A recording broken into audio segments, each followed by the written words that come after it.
നമസ്കാരം, എൻ്റെ പേര് ഡോക്ടർ ഉണ്ണികൃഷ്ണൻ എന്നാണ്. ഞാൻ പ്രതിപാദിക്കാൻ പോകുന്നത് ജീവിതശൈലി രോഗങ്ങൾ നമുക്ക് എങ്ങനെ ഉണ്ടാവുമെന്ന് ഞാൻ പറഞ്ഞു കഴിഞ്ഞു ഇതിനു മുമ്പുള്ള മീറ്റിങ്ങിൽ.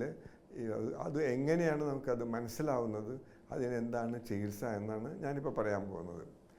ജീവിതശൈലി രോഗങ്ങൾ കൊളസ്ട്രോൾ അല്ലെങ്കിൽ കൊഴുപ്പിൻ്റെ അംശം ശുദ്ധരക്തക്കുഴൽ മഹാധമനിയിൽ നിന്ന് പുറപ്പെടുന്ന ആ പോയിന്റിലോ അല്ലെങ്കിൽ ഈ രക്തക്കുഴൽ രണ്ടോ ആയിട്ട് വിഭജിക്കുന്ന സമയത്ത് ആ പ്രഷർ പോയിന്റിലാണ് കൂടുതലും തടസ്സം സൃഷ്ടിക്കുക. കൊളസ്ട്രോൾ കൂടി വന്ന് ആ ഒരു പ്ലാക്ക് എന്ന് പറയും, ആ കൊളസ്ട്രോൾ ഉള്ള ഭാഗത്തിന് എന്തെങ്കിലും ക്രാക്കിംഗ് വന്നു കഴിഞ്ഞാൽ അത് ബ്ലഡ് ക്ലോട്ടിങ്ങിന് വിഷമമുണ്ടാക്കും.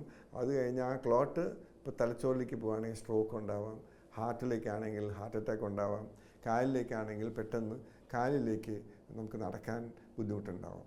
ഇതിൽ കൂടുതലായിട്ട് ഈ അതെറോസ്ക്ലെറോസിസ് എന്ന അസുഖമാണ് ഈ കൊളസ്ട്രോൾ ഇങ്ങനെ രക്തക്കുഴലിനുള്ളിൽ തടസ്സം സൃഷ്ടിക്കുന്നത്. അത് കാലിലേക്കാണെങ്കിൽ നമുക്ക് ഒരു 2-3 കിലോമീറ്റർ നടന്ന ഒരാൾക്ക് കുറച്ച് ആഴ്ചകളായി പെട്ടെന്ന് 1-2 ഫർലോങ് മാത്രം നടക്കുമ്പോഴേക്കും ഈ മസിൽസിന് ഈ കാഫ് മസിൽ എന്ന് പറഞ്ഞാൽ ഈ മുട്ടിന് താഴെ ബാക്കിലുള്ള മസിലിനെ പറയുക പെരിഫറൽ ഹാർട്ട് എന്നാണ്. അതായത് ഞാനിപ്പോൾ ഇങ്ങനെ ഇരിക്കുമ്പോൾ 100 cc ബ്ലഡ് ശുദ്ധരക്തം ഇതിനാവശ്യമുള്ളൂ. പക്ഷേ ഞാൻ ഒരു 2 ഫർലോങ് നടക്കുമ്പോൾ 200-400 വേണ്ടി വരും. ഞാൻ കുറച്ച് ഓടുകയാണെങ്കിൽ 500-600 വേണ്ടി വരും. അപ്പോൾ അത്രയും ബ്ലഡിനുള്ള കപ്പാസിറ്റി ഉള്ള മസിലാണ്. അപ്പോൾ ആ മസിൽസിലേക്കുള്ള രക്തോട്ടത്തിന് തടസ്സം വന്നാൽ നമുക്ക് 1-2 കിലോമീറ്റർ 5 കിലോമീറ്റർ നടക്കുന്ന ആൾക്ക് പെട്ടെന്ന് ഒരു 1/2 കിലോമീറ്ററോ 1 ഫർലോങ്ങോ 2 ഫർലോങ്ങോ നടക്കുമ്പോഴേക്കും ഇവിടെ ക്രാംസ് വരും. അതാണ് ഇതിൻ്റെ തുടക്കം. ഇത് ശ്രദ്ധിക്കാതിരുന്നാൽ ഇപ്പോൾ ഈ സമയത്ത് ഒരു ഡോക്ടറെ കാണിക്കുന്നതല്ല. അപ്പോൾ ഡോക്ടർ നോക്കിയിട്ട് ഷുഗറിൻ്റെ അസുഖമുണ്ടോ, BP കൂടുതലുണ്ടോ, കൊളസ്ട്രോൾ ഉണ്ടോ, പുകവലിക്കാരനാണെന്ന് വെച്ചാൽ പുകവലിക്കുന്നത്. നല്ലൊരു അവസരമാണ് മദ്യം കഴിക്കുന്ന ആൾക്കാരെന്ന് വെച്ചാൽ അത് കുറയ്ക്കാനും അത് നിർത്താനും പറ്റിയ സമയമാണ് ഇങ്ങനെ. ഇനി നമ്മൾ ഈ 1 ഫർലോങ് നടക്കുമ്പോൾ അത് കുഴപ്പമില്ല എന്ന് വെച്ച് അത് വിട്ട് കളഞ്ഞാൽ പിന്നെ നമുക്ക് നടക്കാൻ പറ്റുന്ന ദൂരം കുറഞ്ഞു വന്ന് നമുക്ക് വെറുതെ ഇരിക്കുമ്പോൾ തന്നെ വേദന വരാം. അത്രയും ബ്ലഡ് സർക്കുലേഷൻ ശുദ്ധരക്തം കുറഞ്ഞ് കാലിലേക്ക് ഇറങ്ങുന്നതുകൊണ്ടാണ്. അത് കഴിഞ്ഞ് പിന്നെ വെറുതെ തോലിനൊരു പൊട്ടലുണ്ടാവും, അൾസർ എന്ന് പറയും. അതും വിട്ട് കഴിഞ്ഞാൽ പിന്നെ നമുക്ക് വിരലിനൊക്കെ കറുപ്പ് നിറവും തുടർച്ചയായി പകലും രാത്രിയും വെറുതെ ഇരിക്കുമ്പോഴും വേദന വരും.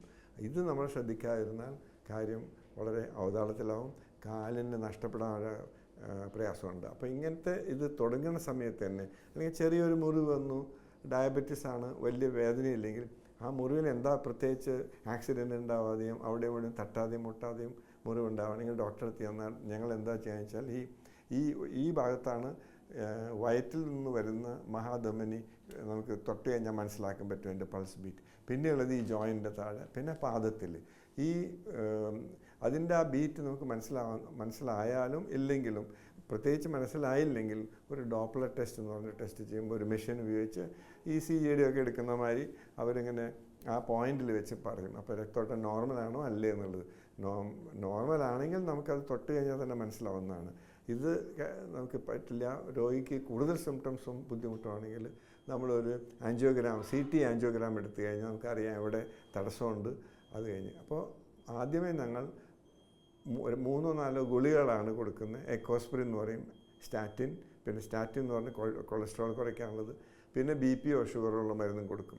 ഇതുകൊണ്ട് നമുക്ക് പിന്നെ ഗ്രേഡഡ് വാക്കിംഗ് എന്ന് പറഞ്ഞാൽ കുറച്ച് ദൂരം 3-4 പ്രാവശ്യം ദിവസം നടക്കാനും ഉപദേശിക്കും. ഇതുകൊണ്ടും മാറുന്നില്ല, കാര്യങ്ങൾ കൂടുതൽ വഷളായിക്കൊണ്ടിരുന്നാൽ CT കോൺട്രാസ്റ്റ് ആൻജിയോഗ്രാം ചെയ്ത് ചെറിയ ലെവൽ ബ്ലോക്ക് ആണെങ്കിൽ നമുക്കൊരു കീ ഹോൾ സർജറി ചെയ്ത് ഒരു കത്തീറ്റർ പാസ് ചെയ്ത് അത് ആ കൊഴുപ്പിൻ്റെ അംശം അങ്ങോട്ടും മാറ്റി രക്തോട്ടം പുനഃസ്ഥാപിക്കാൻ പറ്റും. അത് പറ്റുന്നില്ല, അത് ഫെയിലിയറായി അല്ലെങ്കിൽ ഒരു 20-30 സെൻറ്റിമീറ്റർ നീളത്തിൽ തടസ്സം വരികയാണെങ്കിൽ പിന്നെ ബൈപ്പാസ് സർജറി ചെയ്ത് നമുക്ക് കാല് ശരിയാക്കണം. ഇങ്ങനെ ശരിയാക്കിയില്ലെങ്കിൽ നമുക്കത് പിന്നെ വളരെ ലേറ്റായി ഡോക്ടറെ അടുത്ത് ഇതിന് ശരിക്കും ഒരു കാര്യങ്ങൾ മനസ്സിലാക്കാനും എന്ത് ചെയ്യണം, എന്ത് ടെസ്റ്റ് ചെയ്യണം, ഏത് പ്രൊസീജിയർ ചെയ്യണം, പ്രൊസീജിയർ തന്നെ വേണോ മരുന്ന് മതിയോ എന്ന് തീരുമാനിക്കേണ്ടത് ഒരു വാസ്കുലർ സർജനാണ്. അതുകൊണ്ട് ഇങ്ങനത്തെ പ്രശ്നങ്ങളുള്ളപ്പോൾ നമുക്ക് ഒരു വാസ്കുലർ സർജനെ തന്നെ കാണാൻ നല്ലത്. അത് കൂടുതൽ ഒരു കാര്യം പറയുന്നത് 3 ലൊക്കേഷനിലാണ് ഏറ്റവും കൂടുതൽ ഈ ശുദ്ധരക്തക്കുഴലിന് വിഷമം ഉണ്ടാകുന്നത്. 1 കാലിലേക്ക് പോകുന്നത്, 2 ഹൃദയത്തിലേക്ക് പോകുന്നത്, 3 തലച്ചോറിലേക്ക് പോകുന്നത്. ഇത് 3 പല തരത്തിലുള്ള പല വേരിയേഷനിലുണ്ടാവും. ചില ആൾക്കാർക്ക് സ്ട്രോക്കായി വരും, ചില ആൾക്കാർക്ക് കാലിൽ. അത് ഏത് രക്തക്കുഴലാണ് കൂടുതൽ തടസ്സമുള്ളത് അതനുസരിച്ചാണ് വരുന്നത്. അപ്പോൾ ഇത് സൂക്ഷിക്കേണ്ട കാര്യമാണ്. പക്ഷേ ഇപ്പം നല്ല ചികിത്സകളുണ്ട്. എൻ്റെ അനുഭവത്തിൽ ഒരു 600-700 രോഗികൾക്ക് ബൈപ്പാസും ഓപ്പറേഷനും പലതരത്തിലും ഞാൻ ചെയ്തിട്ടുണ്ട്. 1-2 പേർക്കേ കാല് നഷ്ടപ്പെട്ടിട്ടുള്ളൂ. അതേസമയം നമുക്കിതൊന്നും ചെയ്യാത്ത ആളാണെങ്കിൽ 40-50% ആൾക്കാർക്ക് കാല് നഷ്ടപ്പെട്ടാൽ നമ്മൾ ഒരിക്കലും ഇരുന്നു, നമുക്ക് നടക്കാൻ പറ്റുകയില്ല, ഒരു സ്ഥലത്ത് പോകാൻ പറ്റുകയില്ല, നമ്മുടെ ജീവിതഗതി തന്നെ വ്യത്യസ്തമാവുകയും ചെയ്യും. Thank you very much.